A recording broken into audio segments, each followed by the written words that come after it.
αυλή, στο φως με ξυπνάει το πρωί. Το τραγούδι του αηδονιού γεμίζει τη σκέπη.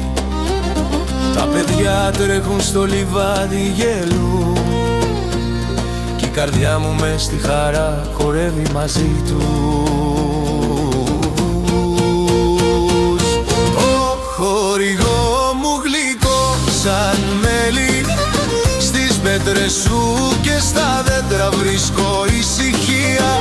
Με τον αυλό και το σατούρι να παίζουν, η ψυχή μου μένει εδώ για πάντα.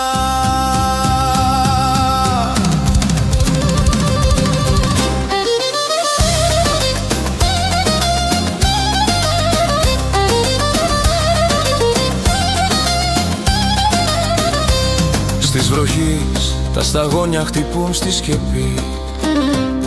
Η γιαγιά ψήνει ψωμί και γεμίζει κουζίνα μυρωδιές. Κι όταν ο ήλιος χαμηλώνει στα βουνά, τα φώτα των παραθύρων μου θυμίζουν σπίτι και αγάπη.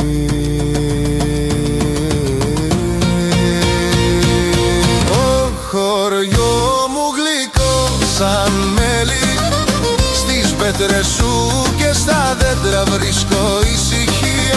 Με τον αυλό και το σατόρι να παίζουν, η ψυχή μου μένει εδώ για πάντα.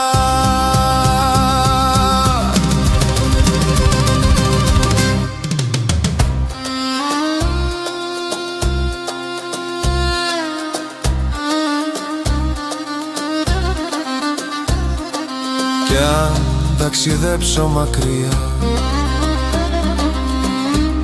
η μνήμη με κρατά. Το χωριό με καλεί πίσω, πάντα με περιμένει. Το χωριό μου γλυκό σαν μέλι, στις πέτρες σου και στα δέντρα βρίσκω ησυχία.